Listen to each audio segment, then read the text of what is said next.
반갑습니다. 예, 박정TV 교육백과사전 시작하도록 하겠습니다. 교육백과사전은 교육 언론 창과 함께 박정TV가 만드는 교육 콘텐츠 다루는 코너입니다.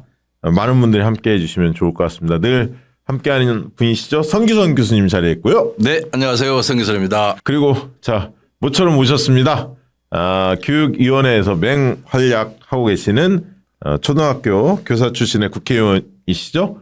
지난번 총선 때 영입됐는데 야 사회도 잘 보고 아무튼 대단하십니다. 백승아 의원님 모셨습니다. 네, 안녕하세요. 안녕합니다. 근데 갈수록 젊어 보이세요. 저요? 뭐 학생 같은데 대학생 같은 느낌이 드는데. 애가 셋입니다.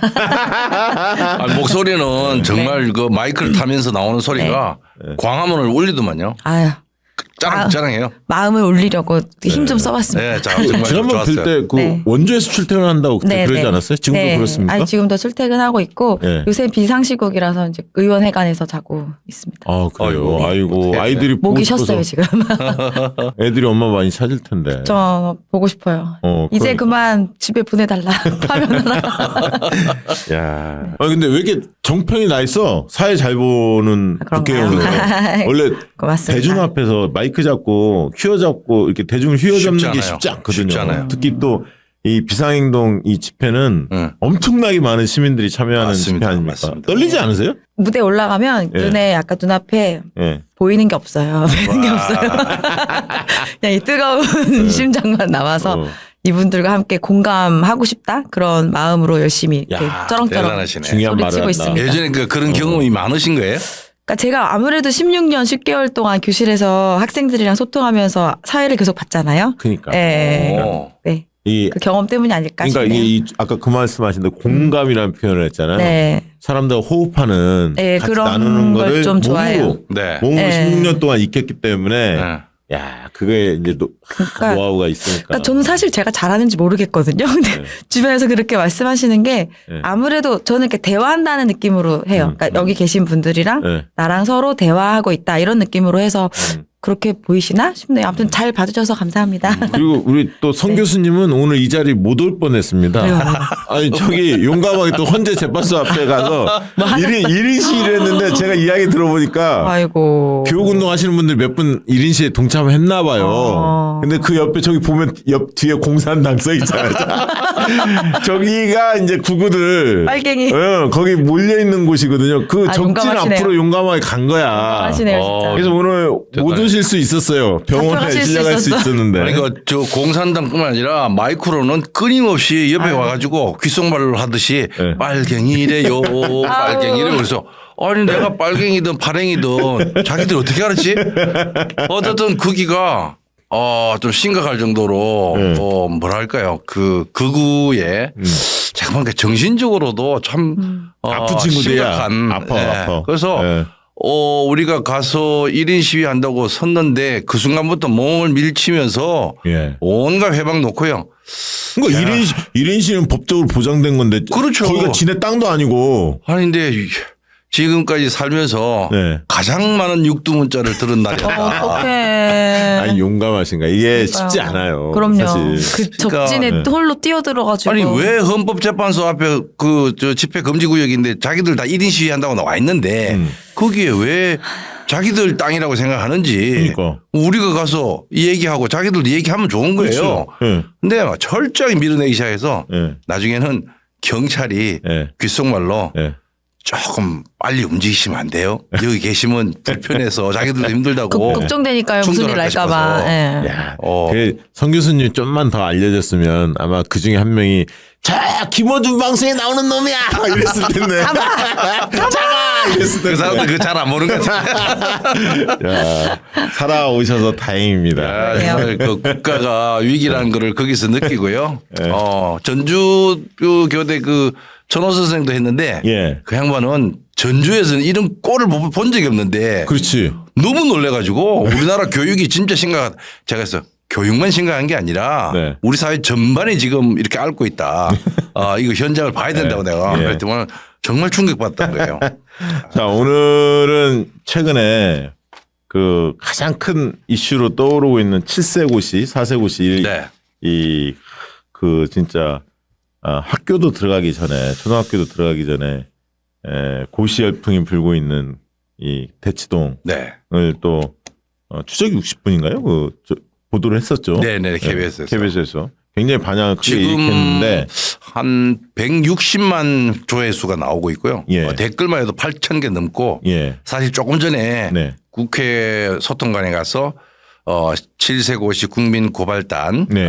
그 기자회견을 지금 하고 오는 길인데 네. 그러니까 우리가 이 문제를 그냥 내란 때문에 좀 관심이 좀 덜하긴 한데 사실은 민생 부분에서 그저께 발표됐던 사교육비 통계나 네. 이런 걸 통해서 보면 이게 교육적 문제를 넘어서서 아동 인권에 대한 뭐 범죄 행위 같은 네네. 심각합니다. 그래서 오늘 7세 고시, 4세 고시 얘기를 좀 주로 다루고 하늘이법 관련된 내용과 현장 체험학습 관련된 내용들도 좀 짚어보려고 하는데요. 그 전에 들어가기 전에 우리 의원님 최근에 이제 입법 발의한 사안 중에서 유아교육법과 또 학교 폭력 예방 및 대책에 관한 법률 일부 개정 법률안을 냈는데 국회 본회의에서 통과됐다고 그렇게 알려져 있습니다. 어떤 내용인지 먼저 좀 소개 좀 듣고 본격적으로 토크 이어가 보도록 하겠습니다. 이 유아교육법은 그러니까 교사, 유치원 교사 배치를 국가교육부 장관이 아니라 이제 교육감이 좀 할 수 있도록 하는 법인데요. 이렇게 하면 전담 교사를 배치할 수가 있어요. 유치원에 뭐 미술 전담이라든지 예술 전담이라든지 이런 식으로 아니면 행정 업무 전담이라든지 좀 융통성 있게 아이들에게 필요한 다양한 전담 교사를 지정할 수가 있어서 이렇게 교육감이 배치하는 법을 통과를 시켰고요. 학교 폭력 예방 및 대책에 관한 법률은 우리가 딥페이크 뭐 이런 성 착취물 이런 영상들이 문제가 많이 되잖아요. 그러니까 원래는 학생 본인이나 부모님의 동의를 받아야 이거를 삭제를 할 수가 있는데 이제 좀 발견된 데는 즉시 우리 교육청이나 교육감이 삭제할 수 있도록 하는 그런 법입니다. 그러니까 부모 동의 없어도 이거 문제가 심각하니까. 네, 너무 이게 순식간에 퍼지거든요. 그렇죠. 그래서 이 동의받는 절차를 거치다 보면 또 재생산이 되니까 동의받지 않아도 즉각 삭제할 수 있는 법입니다. 이거 좋네요. 네네. 잘하셨네. 이런 거는 여야가 동의하죠? 그럼요. 네. 다행입니다. 네, 다행입니다. 정말 심각한 사안들에 대해 동의 안 하는 그 국민의힘 의원들이 너무 많아서 상식이 안 통하는 사람들이 한번 여쭤봤는데 획득하느라고 에너지가 너무 많이 들어요. 자, 7세 고시, 4세 고시 이야기 좀 꺼내보도록 하겠습니다. 근데 일단은 그 본격적으로 들어가기 전에 사교육비 자체가 영유아 그러니까 이런 4세, 7세에 해당되는 아이들이죠. 사교육비가 크게 증가했다는 최근에 그 통계가 나오고 있더라고요. 그러니까 이 유아 사교육비에 대한 거는 사실은 지금 그 국가 통계 사이트에서 초중고등학교 사교육 실태조사를 매년 하거든요. 그게 이제 그저께 발표됐는데 유아 사교육비는 좀 별도로 교육부에서 의뢰를 해가지고 통계청이 실시한 건데 사실은 이게 이제 보면은 이 그림에도 나오지만은 아니 2세 3세에 무슨 사교육비가 있을까 할 정도로 이게 점점 더 올라가고 있어요. 이게 여기서 잘 보시라는 게 위쪽에 표시는 돼 있습니다. 어린이집 특별활동 유치원 특성화 프로그램 EBS 교재비 어학 연수비 등은 조사 항목에서 제외되다. 그건 안 들어갔다는 얘기예요. 그렇죠. 그거 말고 소위 말해서 학원에 가서 듣는 또는 그 과외로 하는 그런 교육의 그 비용을 조사한 내용인데 상당히 그 충격적입니다. 그러니까 좀 왼쪽에 보면 기관 재원이라고 저기 어린이집 유치원에 들어가는 비용이니까 저건 제외하고 가정에서 가정 양육 제외하고 순수 사교육비를 얘기하는 거예요. 맞습니다. 참여율도 보면 거의 절반에 해당되는 그러니까 영유아에 해당되는 2, 3, 4, 5세가 그 절반에 해당되는 약 47.6%가 사교육에 참여하고 있다. 물론 저기에는 피아노나 뭐 태권도나 이런 것도 있을 수 있는데 이제 지금 우리가 출발하는 이런 그 문제의식은 그런 걸 포함할 뿐만 아니라 학령 전에 교과에 대한 사교육 특히나가 뭐 지금 이슈되고 있는 영어 교육 영어 유치원이라고 이름하는 그런 영어 학원에 들어가는 비용이 고등학생들이 쓰는 사교육 비용보다 더 높다라고 하는 놀라운 그런 결과들이 나오고. 난 저게 처음에 뭐 대치동만 저희 샘플을 구했나? 이렇게 생각했는데 그게 아니던데요. 어떻게 보세요? 이 7세 고시, 4세 고시가 나올 정도로 이게 영유아 사교육비가 급증하고 있는데. 그러니까 일단은 불안 마케팅이 굉장히 심해요. 그러니까 제가 애들 셋 엄마잖아요. 예. 제가 아이들 키울 때도 동네에서 누가 이제 방문하고 이런 분들이 말을 하면 이제 한번 들어봐요. 궁금하니까 뭐라고 하는지 들어보면 뭐 결정적 시기가 만 3세다. 이러면서 그 3세 전에 시작을 해줘야 아이가 발달할 수 있다. 뭐 인지 능력이 발달하고 뭐가 발달하고 이걸 뭐 해줘야 정서가 발달하고 이거를 해줘야 인지 능력이 발달하고 그렇지 않거든요. 그러니까 근데 제가 이제 전 교육학을 전공을 했고 나름 네. 교사였고 소신이 있으니까 저는 시작을 안 했는데 동네에 계시는 부모님들 정말 많이 하세요. 그러니까 뭐 뿌레 땡 뭐 이런 거 엄청 많이 하세요. 수백만 원이에요. 그 책 전집이나 가베 뭐 이런 것들이. 근데 그런 게 막 인증글이 올라와요. 이런 거 하면 이거 해서 우리 아이가 이렇게 된 것 같다. 뭐 이런 효과들이 올라오면 헉, 내가 돈이 없어서 우리 애를 못 시켜줘서 우리 애가 나중에 못하면 어떡하지? 이런 불안. 네. 그런 불안 마케팅에 의해서 이렇게 수백으로 시작해서 결국은 어릴 때 뭐 이런 방문교사 수업으로 시작해서 나중에 영유까지 가는 거거든요. 예. 근데 이런 거 다 정말 말 그대로 불안 마케팅입니다. 불안 마케팅이죠. 불안함을 이용한 마케팅이지 효과가 없어요. 저희 애셋 저 그런 거 하나도 안 시키고 키웠거든요. 심지어 글자도 학교 가서 배우면 되는데 사실은 다 알고 오니까 저희 애만 모르고 가면 자존감이 떨어지거든요. 그러니까 그렇죠. 딱 입학하기 직전에 가르쳤다. 7살 2학기 그쯤에 가을 겨울 그쯤에 그냥 집에서 저랑 문제집 한두 권 풀고 가면 다 읽고 다 할 수 있어요. 그러니까 7세 때 배우면 한두 달이면 끝납니다. 근데 3세 때 배우면 몇 년 동안 하는 거예요. 아, 근데- 이해가 안 되니까. 예, 예. 근데 이게 과연 얼마나 비효율적이냐는 거죠. 그리고 3, 4세 때 애들은 놀아야 돼. 그 시기에 해야 될 게 있어요. 그렇지. 뛰어놀고, 흙만 예, 흙 만지고 놀고. 아니, 모든 게 놀이예요. 예, 그럼요. 그 놀이를 통해서 창의력이나 그 맞아요. 감각이 발달되는데 그걸 완전히 지금 죽여버리는 거예요. 맞습니다. 그러니까 놀이가 밥이다란 말도 있거든요. 어, 애들은 어, 어. 편혜문 선생님의 말씀이신데 놀아야 되는데 거기 억지로 앉혀놓고 기억 니은 쓰라 그러고 심지어 이제 ABCD 쓰라고 하고 영어로 한국말도 잘 모르던 애를 이제 영어를 계속 들려주고 이게 과연 효과가 있는가에 대해서 애들 네. 그 어렸을 때 영어 배운 애도 발음 들어보니까 발음은 좋아요. 발음 좋다. 네. 발음은 그 정말 효과가 좋아요. 영어 유치원 효과가 한 4, 5년 되면 다 상쇄된다는 얘기들도 있고요. 아, 제가 그 지금 이 초등 의대반도 있고 이 또 뭐 그 전에 태교 의대반도 있고 뭐 이렇다는데 태교 의대반이요? 태교 의대반이 있어요. 그 태교 임신을 하잖아요. 네. 그 사람들 대상으로 매우 제한적인 마케팅 하는데 네. 그게 들어가잖아요. 예. 그 안에 있는 정보들은 비밀이래요. 와.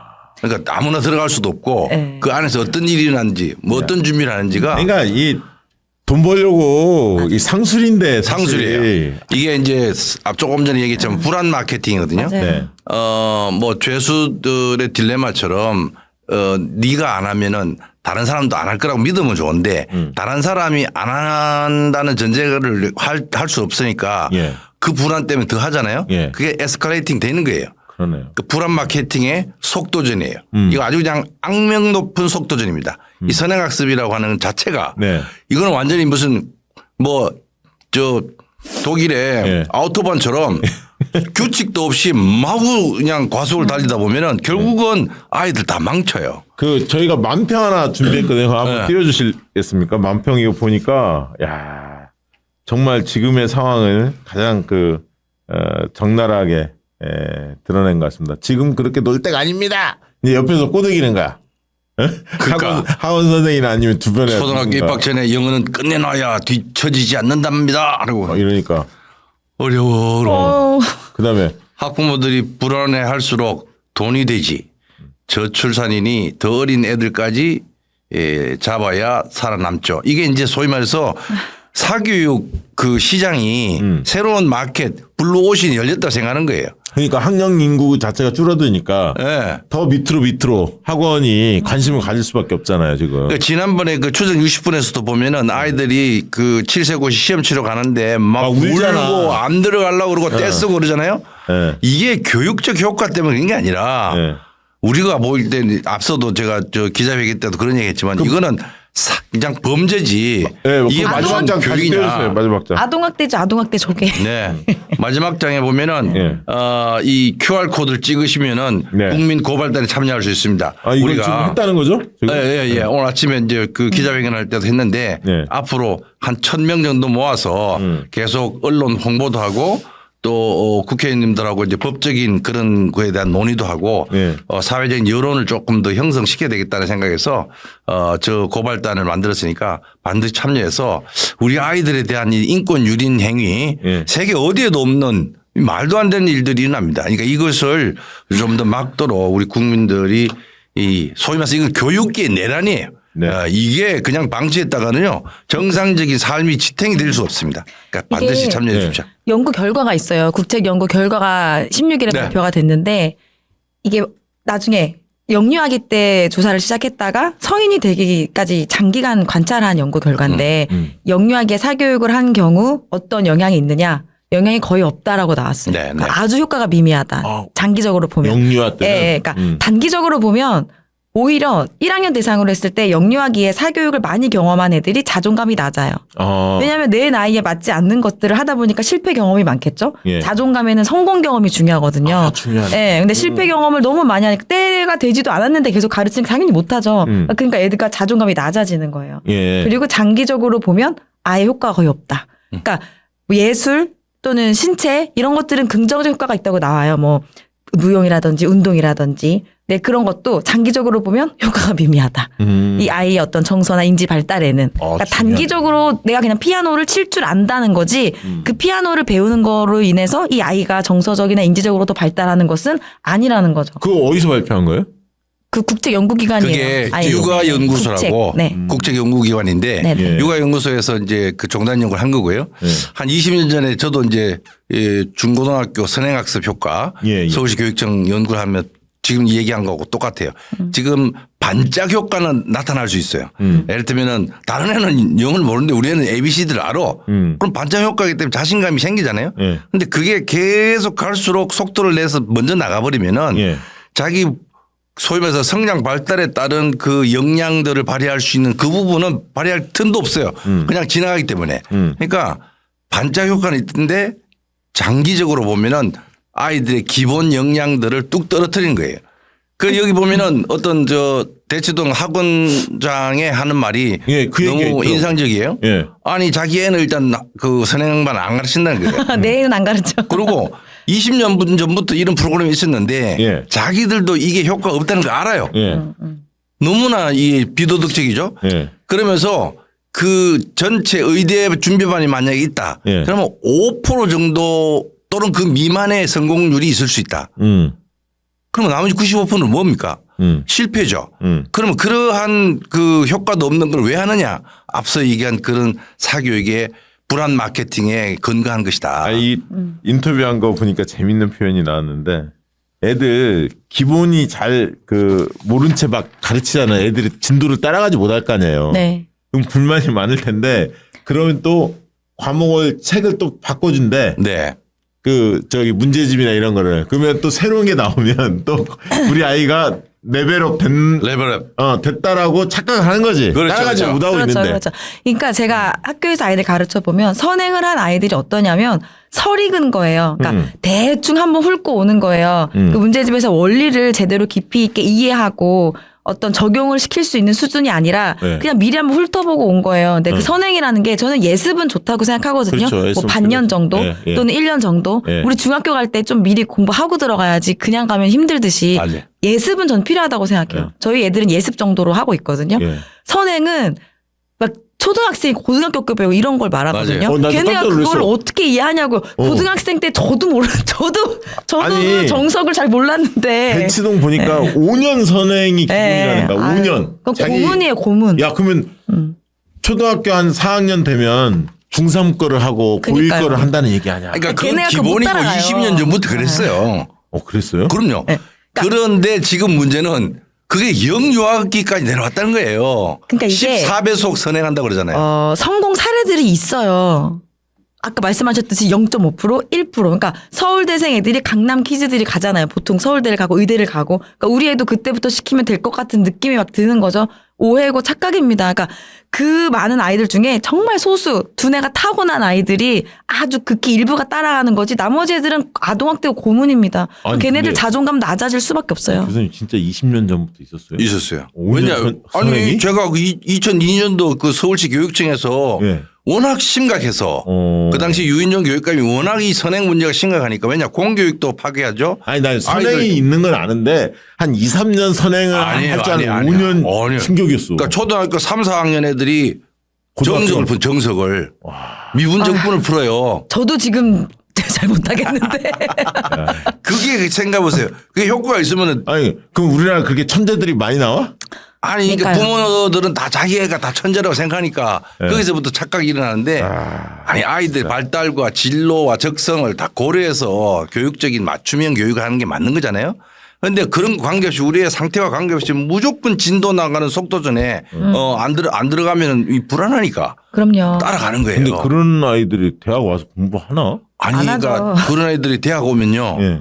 글 쓰는 거나 길이 있는 그 텍스트 읽는 거나 이런 부분에서 상당히 문제 떨어집니다. 떨어지죠. 그러니까 제가 2007년도에 첫 발령 받았거든요. 네. 그때보다 지금 아이들이 더 공부 잘할 것 같죠. 사교육비 더 늘어났으니까 네. 학력 더 저하돼 있고 자기 생각을 말로 표현하거나 글로 쓸 줄을 모릅니다. 그러니까 어릴 때부터 유튜브 이런 거 하도 보고 글 쓰는 연습 안 하고 책 읽고 이런 것들이 떨어지니까. 유튜브가 나쁜 건 아니고 좋은 유튜브를 네. 가려서 보면 돼요. 모든 네, 유튜브가 맞습니다. 나쁘지 않습니다. 맞습니다. 교육백과사전 좋아요. 네, 네. 교육 대백과 사전 꼭 시청해 주십시오. 아니 그나저나 보니까 영어 유치원 비용이 월 평균 154만 원이 넘는다. 154만 5천 원이다. 야, 이 수치를 이건 대학 등록금하고 필적할 정도가 되는 거 아닙니까? 154만 원? 더 아니, 월 비싸기도 하죠. 평균 비용이 이거 월 평균이니까 사실은 이걸 1년을 곱하면은 20만 원, 1,800만 원 1,800만 원? 넘잖아요. 야, 이건 대학 등록금보다 더 비싼 거 아니야? 대학 등록금 지금 한 학기에 한 5, 600만 되거든요. 그러니까요. 1년 하면 1,200, 300만 돼요. 야, 그럼 더 영어, 넘죠. 영어 유치원 야. 그러니까 한 가정에서 특히 유치원 다니는 아이를 갖고 있는 젊은 친구들이 네. 아이 하나 이 영어 유치원인데 150만 원 보내고 네. 나머지 뭐 또 여기 관련된 교구제 또 쓰는데 보내고 하면은 200만이 넘는 건다는 얘기잖아요. 그거 어떻게 생활을 어떻게 합니까? 노후 자금 가능합니까? 그러니까 지금 불가능한 거예요. 사교육비 때문에 노후 대책은 못 세우고 그냥 포기하고 내 아이를 위해서 투자를 하는 거예요. 그러니까 저희 세대가 영유 진짜 많이 보내는 세대거든요. 제 친구들도 보내는 친구 엄청 많아요. 그러니까 저도 그러니까 영어 유치원. 영유가 그러니까 이게 영유가 영어 유치원입니다. 근데 이게 말이 유치원이지 그냥 학원이거든요. 학원이에요. 영어 학원인데 저도 사실 셋째 때는 좀 흔들렸어요. 그러니까 내가 안 보내가지고 우리 애가 좀 못하면 어떡하지? 그래서 저희 막내 7살 때 너 영어 유치원 다녀볼래? 그랬더니 누나랑 형아가 절대 가지 마. 거기 영어로 말하는데. 너 거기 가면 영어로만 말해야 돼. 가지 마. 이래갖고 저희 막내가 막 안 가겠다. 이래서 안 보냈는데 안 보내길 잘했죠. 형제는 네. 용감했다. 근데 실제로 네. 영어 유치원에서 뭐 영어를 그렇게 뭐 유창하게 하느냐 그렇지가 않대요. 거기도 물론 케바케 놀이 다 중심으로 다릅니다. 하는데 네. 뭐 기저귀 갈고 무슨 애 싸우는 거 말리고 이런다고 정신 다 보낸다 그러는데 사실은 내용의 수준에서는 150만 원 이상 받을 게 아닌데 그런 부풀려져 있는 과대 광고 이게 심각한 거죠. 그러니까 과대 광고와 그 내용에 대해서 부모들은 문제 제기하지 않고 오히려 들어가는 것 자체가 벌써 경쟁이 되니까 그러니까 그런 거죠. 우리가 명품을 가지고 있으면 나는 명품을 맞아요. 가지고 있다는 자부심이 있듯이 우리 애는 영유 나온 애야. 내가 우리 애를 영유를 보내줬어. 우리 아이를 위해서 이렇게까지 했어. 이런 약간 자기 만족일 수도 있고 네. 이게 효과가 사실 또 없지도 않아요. 가면 발음도 좋고 유창하게 영어로 말을 할 수 있거든요. 기대감이 생기겠지. 네, 그러면 부모 기대감. 이게 되는구나. 어떻게 해서든 보내야겠구나 이런 마음이 들게끔 프로그램이 잘 짜여진 곳들도 사실 많아요. 근데 이게 장기적으로 보면 효과가 있느냐? 그거는 연구해 볼 만한 과제인 거죠. 근데 이거 하나 네. 물어볼게. 옛날에 한 10년 전만 해도 기러기 아빠 막 이런 게 화제가 됐잖아요. 그렇죠, 그렇죠. 네. 뭐 카나다 보내고 네, 뭐 예. 호주 보내고 많았잖아요. 네. 최근 그 소식 없어요. 많이 못 들었어. 없어요. 그쵸. 실패를 한 거죠. 실패죠. 실패했죠. 가정의 가정의 해체. 해체. 해체, 이혼하고 막 이렇게 했잖아요. 예. 어. 뿐만 아니라 이제 그렇게 해서 사실은 이제 조기 유학 가서 미국에서 중고등학교 다니고 미국 대학을 다니고 미국 대학 졸업하고 미국 잡을 갖고 미국 살면은 그건 문제 없어요. 예.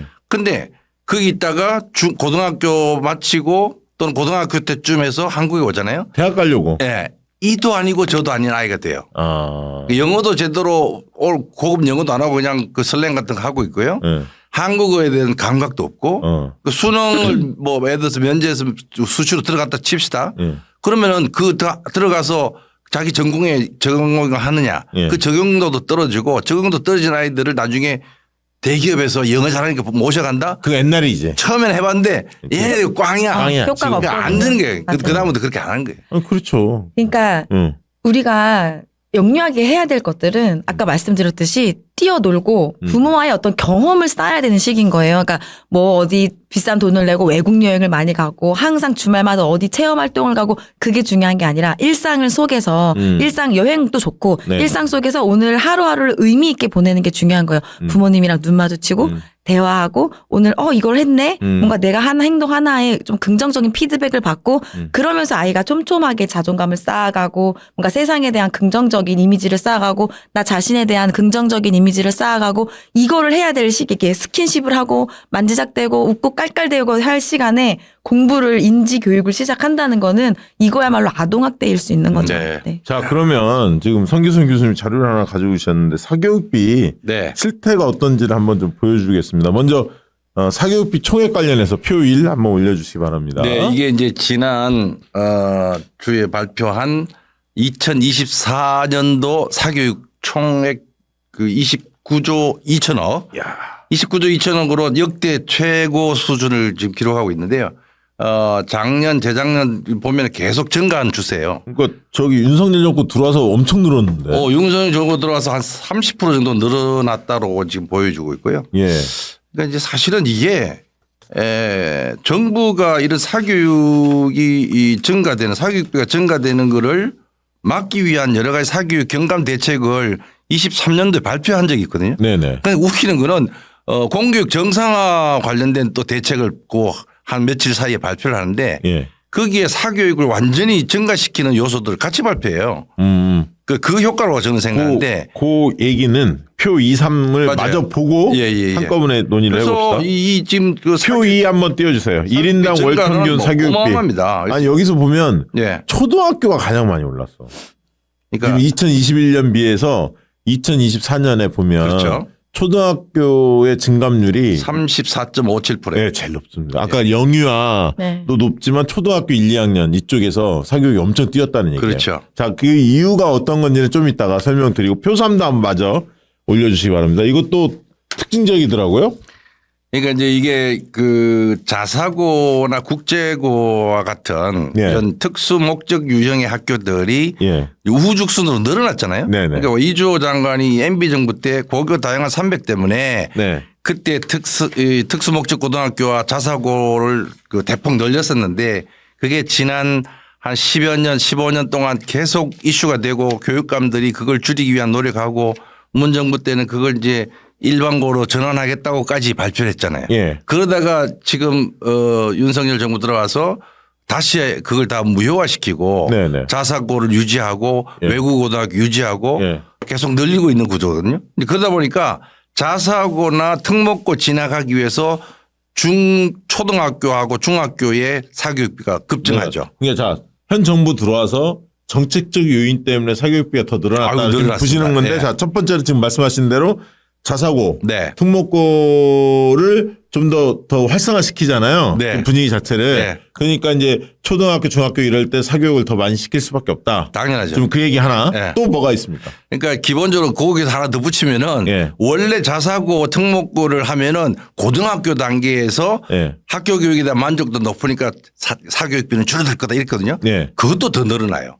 지금 저 표가 보이잖아요. 예, 예. 그 밑에 하위 단계에서 특목고나 자사고 가기 위한 준비를 위해서 지금 한 중학교. 30% 이상 더 그렇죠. 투자를 하는 구조거든요. 초등학교, 중학교 다 늘어났죠. 뭐. 근데 지금 알고 애들서 또 지금 2028 소위 말해서 대입제도 예, 예. 대입제도가 지금 재작년에 발표가 됐는데 이게 아주 사교육을 또 고교 학점제하고 연동해서 네, 네. 사교육을 유발하는 요인이 된다. 왜냐하면은 초중학교 때 고등학교 1학년 공통사회 공통과학을 초중학교 때 떼야 된다. 왜 떼? 그러니까 그게 그 수능에서 예, 예. 그냥 선택 없이 공통으로 들어가요. 근데 그게 고등학교 1학년 과목이에요? 그럼 고등학교 2학년, 3학년은 뭐냐? 예. 안 배워도 되는 거예요. 아. 그러니까 고등학교 2학년, 3학년 때는 뭐 다른 과목하고 영어 수학 해야 하니까. 영어 수학하고 1학년 공통사회 공통과학을 중학교 때 다 떼야 된다. 그러니까 이제 그런 또 정보나 이런 것들이 불확실하니까 고교학점제에 또 선택형 과목을 어떻게 해야 될지 진로 유형에 따라서 어떻게 해야 될지 잘 모르니까 사교육 컨설팅이 막 올라가요. 그러니까 그런 것들이 다 사교육을 유발시키는 요인이다. 뿐만 아니라 지금 조금 전에 얘기한 영유아기의 7세 고시 4세 고시 이런 그 학력 전에 아이들이 사교육 받는 비율이 늘어나고 저는 그것도 있는 것 같아. 의대고시가 막 의대 정원도 그렇죠. 있어요. 의대 정원에 학대 되면서 초등 의대반 생기고. 그러니까 그게 또 부채질한 측면이 커 보여요. 그래 보이죠. 그러니까 이게 정부가 이 민생에 밀접할 뿐만 아니라 교육을 정상화시키려고 하는 노력을 오히려 역으로 하고 있는 그러니까 이게 구조예요. 결국 그 얘기네요. 그 정부가 입시 정책을 어떻게 하는지, 그다음에 아까 이제 그 자사고 특목고 문제를 어떻게 대처할 건지, 뭐 등등에 따라서 사교육비가 굉장히 요동을 칩니다. 민감하게 움직인다는 민감하죠. 거잖아요. 아까 예, 예. 의대 고시도 마찬가지만 의대 정원을 어떻게 하는지에 따라서도. 또 하나 더 말씀드린 거는 예를 들어서 자율적인 어떤 평가를 하던 학업 성취도 맞춤형 학업 성취도 자율평가 있잖아요. 그거를 또 이 정부 들어와서 초3 중1에 예. 소위 말해서 뭐 거의 전수에 가깝도록 평가하도록 그 권장을 했단 말이에요. 그러니까 이제 그 시험을 초3 때 시험 치면서 랭킹이나 자기 수준을 알게 되고 또 그런 것들을 계속 학교 간에 부추기다 보니까 예. 경쟁이 유발되는 이것도 사교육에 대한 영향력을 주고 있다. 저기 우리 의원님께 이거 여쭤보고 싶은데 아까 이제 학원 이런 데서 과대 광고들을 많이 하잖아요. 네. 그러니까 아까 불안 마케팅 많이 하는데 이거 막을 수 있는 뭐 제도적 장치는 없습니까? 그러니까 저는 그래요. 그러니까 특히 저희 민주당이 그런 법안들을 좀 냈었잖아요. 예. 뭔가를 강제하거나 없애거나 균등하게 해야 된다거나. 음. 근데 저는 인간의 욕망을 억지로 법이나 제도로 이렇게 막으려고 하면 오히려 부작용이 난다고 생각하거든요. 후선 효과도 예. 있죠. 그래서 뭐 영어 유치원을 다 없애버려야 돼. 뭐 이런 식의 제도 개선은 전 피해야 된다고 그거는 생각하고요. 현실적이지 않죠. 예, 사실. 그래야 그렇게 생각하고 어떤 입시 제도, 그러니까 사실은 자사고나 특목고가 예전만큼 인기가 있진 않거든요. 이 입시 시장에서. 네. 그러니까 입시 제도가 좀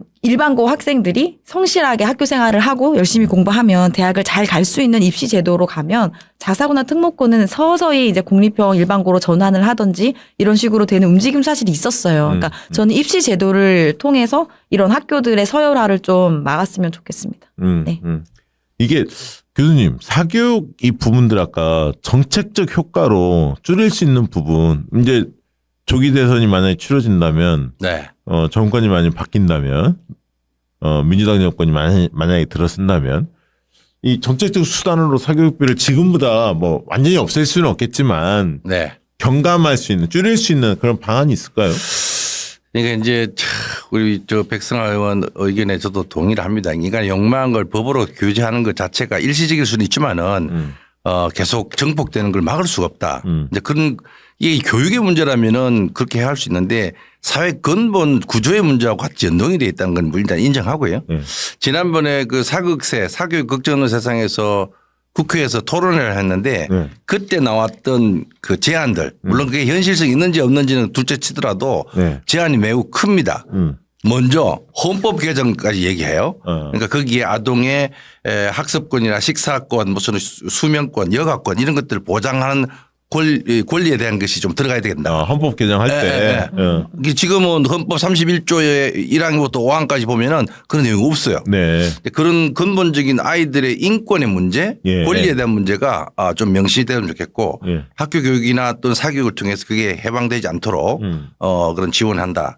두 번째는 이제 공교육 정상화 관련된 법안에서 사교육의 시장에 대해서는 통제를 못하고 있는 구조인데 지금 과대 광고나 이런 것들은 다른 방식으로 접근할 수 있지만은 그래도 영어와 같은 이런 부분 영어 유치원은 사실 유치원이 아니고 학원이에요. 학원입니다. 그러니까 이런 제도와 기관 운영이 불법 파행 운영하는 것에 대해서는 일정한 기준과 규제가 있어야 된다. 이거를 뭐 마구잡이로 그 금지할 수 있는 건 아니지만 그 운행하는 방식에 대해서 뭐 내용에 대한 진도에 대한 이런 것들을 공개를 하든지 그 어떤 공적인 감시 감독이 필요한 영역인데 소위 말해서 향정신성 무슨 이런 거 하면서도 계속 보건이나 위생 때문에 감시 감독하잖아요. 그런데 이 아이들의 이 건강이나 이 성장에 치명타를 입히는 이런 행위들을 공적으로 감시 감독 못한다?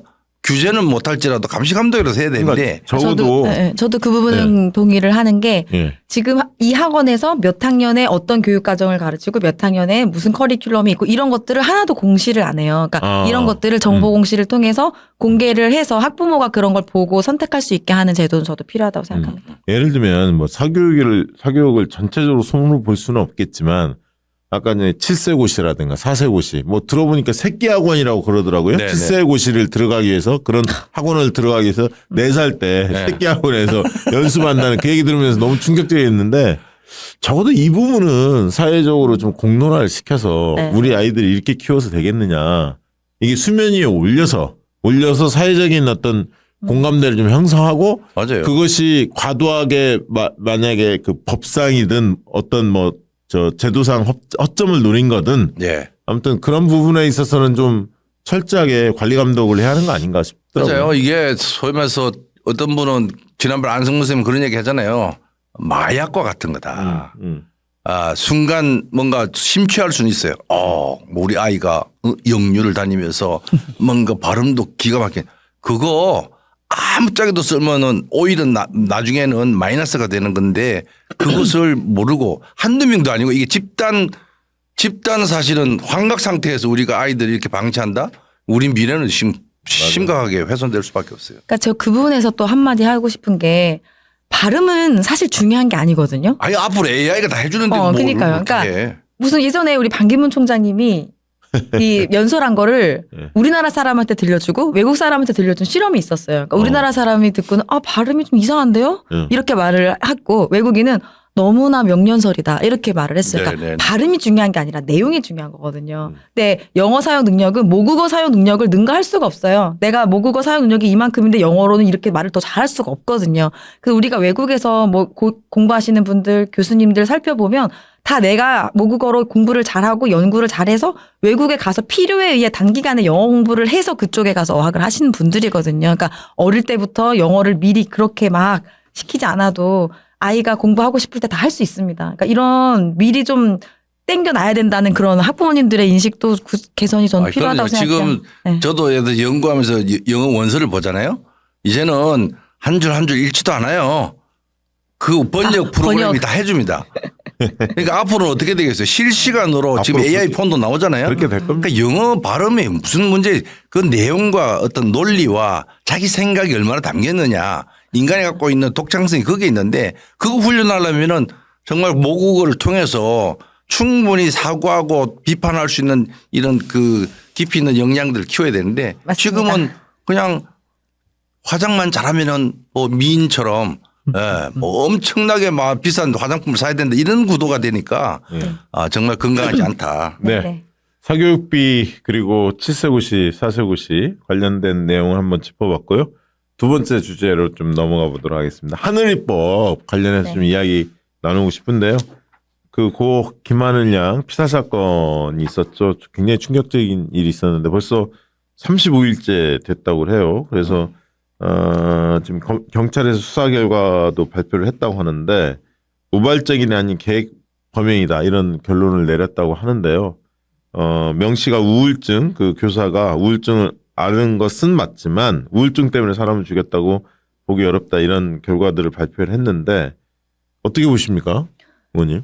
저는 이럴 거라고 처음부터 생각을 했어요. 그냥 살인자가 우연히 직업이 교사였던 거고 그 교사가 우연히 우울증을 앓고 있었던 거지 이 우울증이 살인의 원인은 아니었거든요. 그러니까 이게 수사 결과가 지금은 나왔지만 나오지도 않았음에도 불구하고 교육 당국이 다 교사들의 정신질환을 겨냥하는 법안 그리고 정책들을 계속 쏟아졌어요. 그로 인해서 어떤 정신질환을 가진 사람들은 다 약간 예비 범죄자인 것처럼 그렇게 몰아가는 세태를 보면서 제가 현안질의 하다가 이제 막 울컥해가지고 그런 것들이 많이 있었는데요. 저희가 생각할 때 구분을 해야 돼요. 그러니까 이 교사는 사실 폭력행위를 전조 영상이 이미 있었어요. 그러니까 자기 PC가 제대로 안 된다면서 PC를 막 부셔버리고 또 폭력행위죠. 전조 증상이 이미 있었어요. 그리고 괜찮냐고 물어본 동료 교사 팔을 꺾고 그 다음 주에는 헤드락을 걸고 이 폭력 전조 증상이 이미 있었습니다. 처음에 폭력행위를 보였을 때 즉시 분리를 했어야죠. 즉시 분리를 했어야 하는데 그냥 방치를 해둔 상태에서 교육청의 학교장은 또 나름 조치를 취합니다. 교육청에 도움을 요청, 교육청에서 왔었는데 그 교사를 만나면 뭐가 뭐 자극이 될 것 같다든지 하면서 직접 보지도 않고 그냥 방치를 해두는 상태예요. 그러니까 교장 선생님이 이 사람을 질환교원심의위원회라는 게 있습니다. 거기에 올리려고 하고 근데 휴직을 권고하는 그날 이 사람이 살인을 저지른 거예요. 그러니까 사회에 대한 불만 뭐 이런 것들을 아주 계획적으로 강자가 그것도 약자를 담임교사도 아니에요. 이 아이랑 일면식도 없어요. 그냥 맨 마지막에 가는 어린 아이를 살해한 거거든요. 그러니까 굉장히 사이코패스라든지 뭔가 인격 장애라든지 그냥 범죄자인 거죠. 살인자, 살인마인 겁니다. 근데 이거에 대해서 너무 정신질환 걸린 모든 교사들을 다 검열하고 선별해서 배제해야 된다는 움직임으로 갔던 것들이 저는 문제가 있었다고 생각합니다. 그럼 이런 일이 재발되지 않기 위해서는 지금 교육 현장에서 뭘 좀 대책으로 마련해야 할까요? 네, 그러니까 제가 이 사건이 터지고 하늘이 장례식장에 다녀왔어요. 네. 그 올라오면서 바로 저희 보좌관님한테 교사 단체, 학부모 단체랑 입법 간담회를 좀 준비를 해달라고. 제가 새 아이 엄마고 또 교사였고 제가 나서서 이 문제는 꼭 해결을 하고 싶다는 생각이 들어서 근데 이거 현장에서 의견을 들어봐야 되는 문제거든요. 졸속으로 처리할 게 아니라 학부모들이 불안해하시는 부분이 지점이 어디인지 또 학교에서 아이들을 가르치는 현장 전문가 교사들은 어떻게 이 문제를 해결할 수 있다고 생각하는지 그런 이야기를 들어서 제가 2차례 간담회를 했고 되게 놀라운 게 우리가 학부모랑 그 교사를 약간 대립하는 관계로 보시는 분들이 많잖아요. 네, 사실 네. 그렇지 않거든요. 제가 학교 현장에서 학부모님들이랑 소통해보면 우리는 연대하고 하는 조력자지 일부 대립이 있을 수 있지만 둘이 대립하는 존재가 아니에요. 근데 이 간담회에서 또 그걸 느낀 게 두 단체에서 한 말이 똑같아요. 거의 100% 일치합니다. 교사의 정신질환으로 몰아가면 안 된다. 하지만 우리 아이들이 안전하게 생활할 수 있는 법안은 만들어야 된다. 이런 것들이 다 명시가 됐고 제가 하늘입법 준비를 했고 지금 초안을 만들었고 다시 학부모 단체랑 교사 단체랑 이 법안을 수정하는 과정을 이번 주에 갔거든요. 네. 그 초점을 둔 부분이 뭐냐면 처음에 이렇게 폭력 행위를 보인 교사뿐만 아니죠. 학교에 교사 말고도 어른들이 많거든요. 네. 다양한 직종이 많은데 그런 폭력 행위를 보였을 때 특가그룹적으로 교장과 이 교육감이 분리 조치할 수 있어야 된다. 그런 근거 법안이 있어야 된다. 네. 그래서 학교 전담 경찰관에게 권한을 부여해서 뭐 신고가 학교에서 들어오면 바로 이 사람을 학교 밖으로 빼내서 분리 조치할 수 있는 네. 그 방향 하나랑 하나는 이 직무심의위원회를 열어서 이 분리된 사람이 만약에 질환이 있다면 이 질환교원 직무위원회를 열어야 되고 만약에 질환이 없다 그냥 폭력행위를 한 거다 그럼 징계위원회로 넘어가고 해서 이 사람을 어떤 징계를 주든지 직권 휴직을 하든지 해서 학교에 다시 들어올 수 있는지 없는지 심의를 해야죠. 네, 그럼 두 가지 방향으로 하고 있습니다. 요즘 이야기 들어보니까 어쨌든 즉각적으로 대처할 수 있는 네네네. 어떤 제도가 빨리 마련이 돼야 하고 네. 그다음에 이제 유형을 나눠야겠다는 얘기군요. 네네.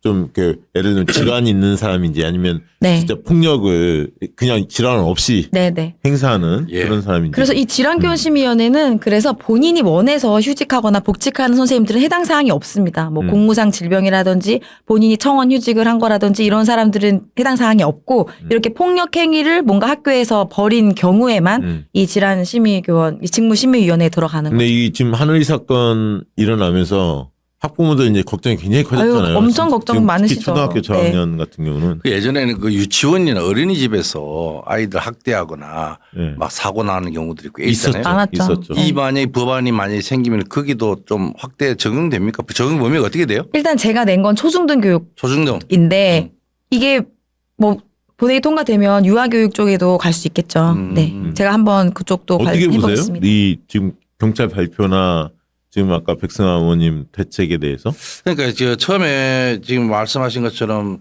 정신질환으로 몰면서 교사들 전부 다 정신질환자 가능성이 있는 집단으로 다 검사하고 조사하고 그렇게 해야 된다는데 그거 자체가 갖고 있는 문제점은 정상적인 사람들조차도 의심하고 불안을 또 제기하는 거잖아요. 어느 집단이나 이상한 사람들이 조금씩은 있어요. 있습니다. 있어요. 그 사람들을 네. 어떤 식으로 좀 미리 경고할 수 있는 건가에 대해서 지금까지 대책이 없었는데 있음에도 불구하고 잘 작동이 안 됐던 거죠. 그 뭐 질환위원회나 이런 데도 보면은 지금 이런 법을 통해서 뭐 학교 경찰하고 좀 협업할 수 있는 그런 사인이 나올 때 또 담당 교장이 할 수 있는 권한이 어디에까지 부여될 수 있는지 이런 걸 명시를 해주면은 사실 그런 현장에서 그런 조치를 취할 수 있는 권한이 있다 하더라도 쉽지는 않아요. 교사가 자기 주장이 일반인들 볼 때 좀 이상하지만은 뭐 자기 주장이라고 할 수 있는데 이제 그게 얼마나 위험할 건가 그걸 넘었을 때 어떻게 할 건가를 대책이 없으면은 네네. 아무도 못 말리는 거죠. 근데 그 권한을 좀 교장이나 학교에다가 부여해 준다는 건 의미에서는 대단히 아까 긍정적으로 생각합니다. 네. 백승 의원님 그 진단과 해법에 대해서 이야기 들었는데 국회 그 교육위원회에 참여하는 국회의원들 여야가 같이 있잖아요. 네. 지금 의원님이 이야기하는 그런 진단과 해법에 대해서 대부분 그 공감대를 이루고 있습니까? 공감하시는 분들도 있고 아니신 분도 있고 한일입법이 이미 열 몇 개가 다 발의가 됐어요. 예. 그래서 국회의원 다 한 명 한 명이 헌법기관인데 예. 그거를 누가 관여할 수는 없는 것이고 예. 다만 발의한다고 다 통과되는 건 아니고 법안심사소위에서 이 심사를 하거든요. 예, 예. 근데 제가 법안심사소위 위원이고 또 이재명 당대표께서도 교사 자존감 밟지 않고 인권 침해되지 않는 수준에서 법안을 만들어라 이렇게 당론으로 그렇게 하겠다라고 말씀을 하셨기 때문에 예. 이렇게 시간을 가지고 정리해 나가려고 합니다.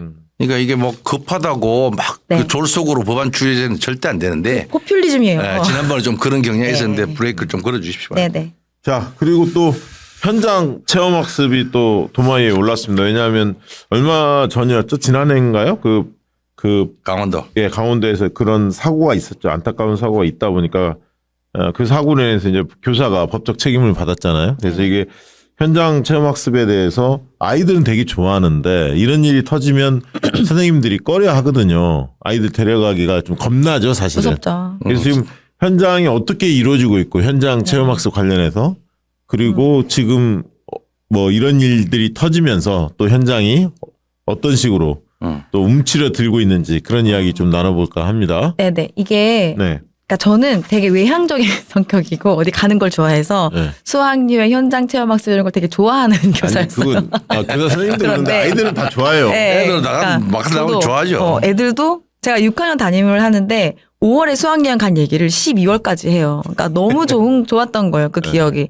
근데 대부분의 선생님들은 아이들이 좋아하면 다 해주고 싶거든요. 그러니까 계속 가고 싶어 하시는데 문제는 이번 속초 사건을 보면 그러니까 운전자 부주의예요. 그 운전하신 분이 70대가 넘으셨고 이 아이가 교사가 앞에서 인솔을 하는데 후미에 있던 아이가 치인 경우인데 네. 사실 내 아이를 데리고 어디 놀러 가도 순식간에 눈 깜빡할 사이 사고가 나거든요. 네. 근데 교사 한 명이 30명 애들을 데리고 야외를 나가는데 어떻게 사고가 안 난 게 사실은 기적 같은 일이고 사고가 날 수밖에 없는데 인솔 교사가 없어요. 그래서 제가 이 법안도 제가 통과를 시킨 게 뭐냐면 인솔 요원을 넣어달라. 그러니까 안전 요원이라든지 인솔할 수 있는 요원을 넣어서 교사 혼자 책임 못 진다. 그러니까 예를 들면 네. 그렇게 하면 네. 비용이 조금 올라가는 요인이 있지만 네. 안심할 수가 있잖아. 돈이 들어도 그렇게 AIDT 해야지. 이런 데다가 수조원 쓸 게 아니라 그치. 이렇게 안전요원 쓰고 이런 데다 돈을 써야죠. 그렇죠, 아이들이 그렇죠. 현장학습 안전하게 갔다 와야 되니까. 그리고 제가 낸 법안에 안전 조치를 다 취했으면 교사에게 책임을 묻지 않는다. 이런 조항을 넣어놨는데 교사가 사실 이것도 모호해요. 그러니까 선생님들 입장은 그럼 그 안전한 조치가 도대체 뭡니까?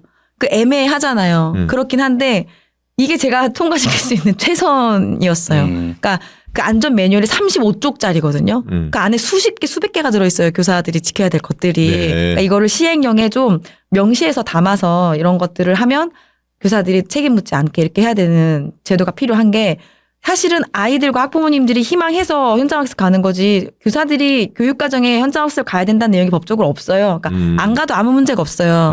교육과정에. 그러면 지금 선생님들은 되게 꺼려할 거 아닙니까? 지금 거부 운동이 일어나고 있어요. 지금 그러니까 제가 교사들 현장 교사들하고 얘기를 해보면은 초등은 거의 포기 수준이래요. 네. 안 가려고. 뭐 안 가도 될 뿐만 아니라 가는 순간 문제가 발생하니까.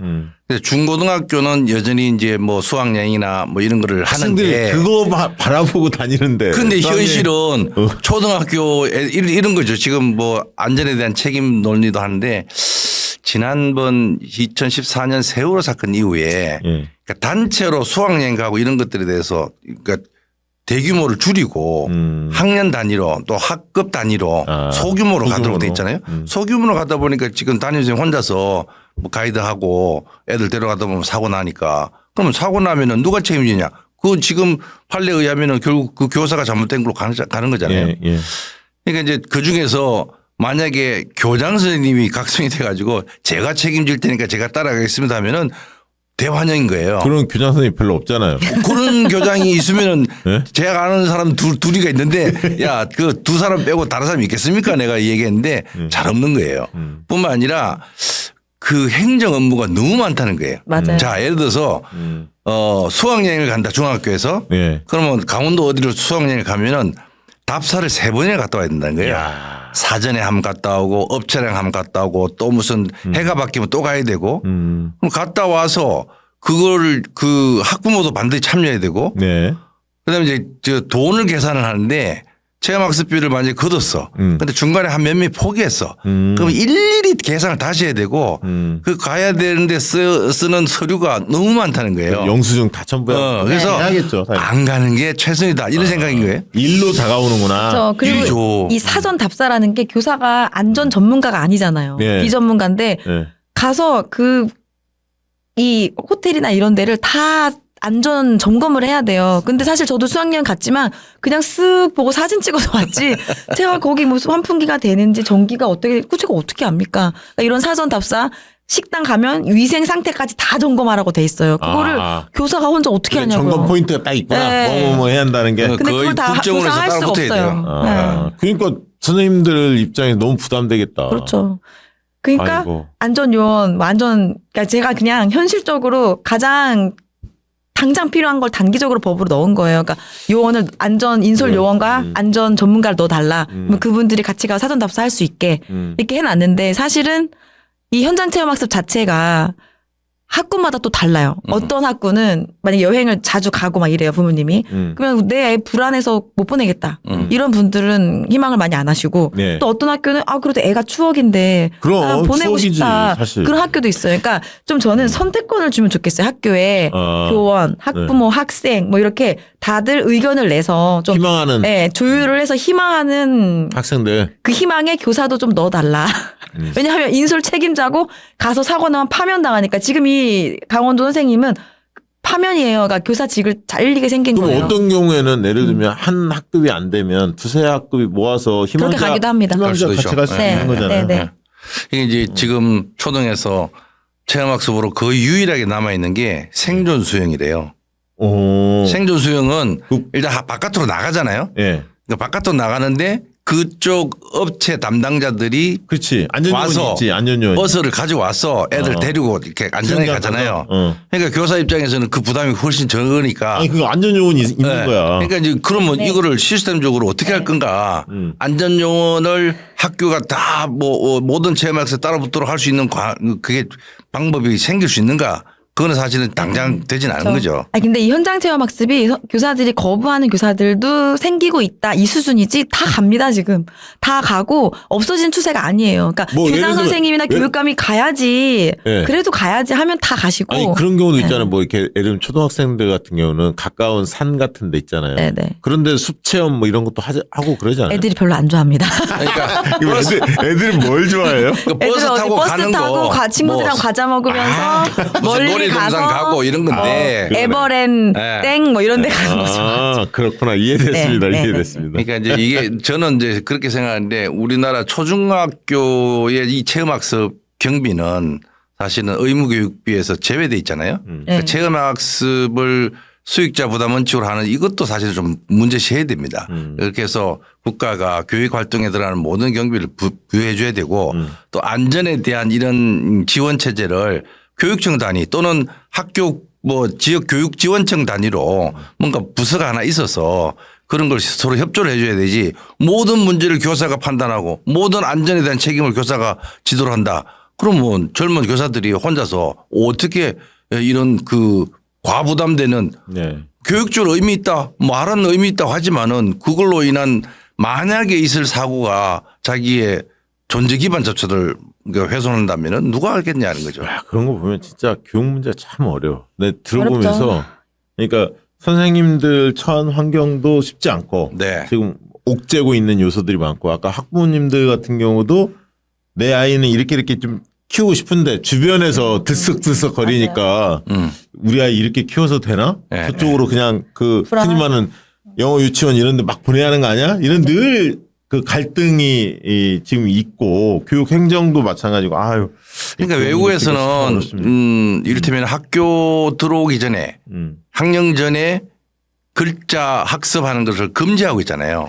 많은 경우에 만약에 애가 학교 와가지고 글자를 다 알고 있다 그러면 그 부모한테 야단친다고 하잖아요. 왜냐 의미 학교 있네. 와서 의미 있는 학습 활동이 안 되니까 그러겠네. 다른 애들한테 방해되니까. 어. 근데 우리는 지금 학교 들어오기 전에 막 속도를 내서 이 태교 수준까지 간다면 이거는 그쵸. 국가가 막아줘야 되는데 맞아요. 어떻게 막는 건가에 대해서는 또 다른 논의를 필요하지만은 논의가 필요하죠. 정말 그 문제의식은 정말 모든 국민이 갖고 있어야 된다 생각합니다. 그러면 그런 논의가 정부의 교육 정책, 그러니까 교육 그 부총리를 필두로 네. 그다음에 더 넘으면 이제 국가교육위원회 역할도 있겠지만 교육감의 역할도 꽤 큽니까? 근데 교육감의 역할이 중요한데 사실은 이제 17개 시도 교육감들 중에서 어떤 사람은 그렇게 하고 어떤 사람은 완전히 적용 안 한다면은 이게 또 경쟁에 있어서 우리가 뒤친다라고 하는 학부모들 불만이 다 생길 수 있잖아요. 이게 모든 그러니까 문제가 큰 사안은 사실은 공통으로 교육부에서 또 잡아야죠. 네. 체계를 잡아줘야죠. 그리고 아까 이거는 좀 다른 얘기인데 글자 얘기하시니까 이게 사실은 전 8세 직전에 가르쳤다고 말씀드렸잖아요. 네, 저희 애들. 사실은 학교 가서 배우는 게 맞거든요. 이게 미리 가르치면 무슨 부작용이 있냐면 그림책이 아이들에게 되게 유익한데 그림책에는 굉장히 상징이나 비유가 많아요. 그러니까 의미가 있는 거예요. 그냥 막 그리는 게 아니거든요. 근데 글자를 배운 애들은 그림책에서 그림을 유심히 안 봐요. 글씨를 읽으려고 하지. 그러니까 3, 4살, 5살, 6살 이럴 때. 그러면 그 글자를 읽느냐 그 의미를 머릿속에 넣느냐면 그것도 아니에요. 그냥 읽는 거예요. 소리 내서 읽는 거지 그 의미를 잘 맞아요. 체화시키는 것도 아닙니다. 그러니까 그림을 유심히 보면서 이 안에 이래서 그런가 보다 하면서 뭔가 혼자 상상을 하고 의미를 캐치해야 되는데 글자를 너무 일찍 배우면 그걸 못 해요. 그러니까 너무 일찍 가르치는 거 안 좋습니다. 그러니까 삐아제의 발달 이론을 우리는 무시하면서 속도를 내고 가면은 그건 안 된다는 얘기죠. 네. 야 오늘 뭐 흥미롭습니다. 오늘 두 분 이야기 들으면서 많은 걸 느끼게 되는데 참 교육 문제 정말 늘 중요하다 이야기하는데 문제를 풀려면 굉장히 그 뭐랄까요 종합적 사고를 해야 할 것 같고 맞아. 정답이 없어요. 교육 당국자만 노력한다고 이게 되는 게 아니라 정치권 전반에 네. 기성세대가 전반에 노력을 같이 경주해야만 이게 문제를 풀 수 있을 것 같습니다. 두 분 한 말씀씩 드리고 마무리해야 할 것 같습니다. 의원님 5천 원 나왔는데 네. 한 말씀 해주시죠. 네, 지금 사회가 혼란하고 안전에 대해서는 위협받는 그래서 불안한 분들이 많은데요. 우리 사회가 너무나 이런 경쟁이나 어떤 사회 계층화된 곳에서 위로 올라가기 위한 그렇기 위해서 너무 많은 걸 희생하고 있지 않나 그런 생각이 듭니다. 모두가 행복한 교육 만들기 위해서 저도 법과 제도로서 할 수 있는 걸 찾아서 열심히 앞으로도 해나가겠습니다. 감사합니다. 네, 교수님 한 말씀 해주시죠. 예, 이 자녀 교육은 사실은 우리 미래를 위한 준비고 약속입니다. 지금 과도한 경쟁 때문에 우리 아이들의 미래가 좀 불확실해지고 위험하다는 그런 여러 가지 신호들을 보내고 있습니다. 우리는 이 신호에 답을 해야 됩니다. 그냥 가만히 있으면은 우리 아이들의 행복뿐만 아니라 미래조차도 삭제될 위험성이 있으니까 교육계의 내란과 같은 이 사태를 우리 모두가 심각하게 받아들이고 함께 중지를 모아서 잘 해결할 수 있도록 같이 노력해 나가도록 부탁드립니다. 네, 오늘 교육백과사전은 이것으로 마치도록 하겠습니다. 고맙습니다. 고맙습니다. 감사합니다.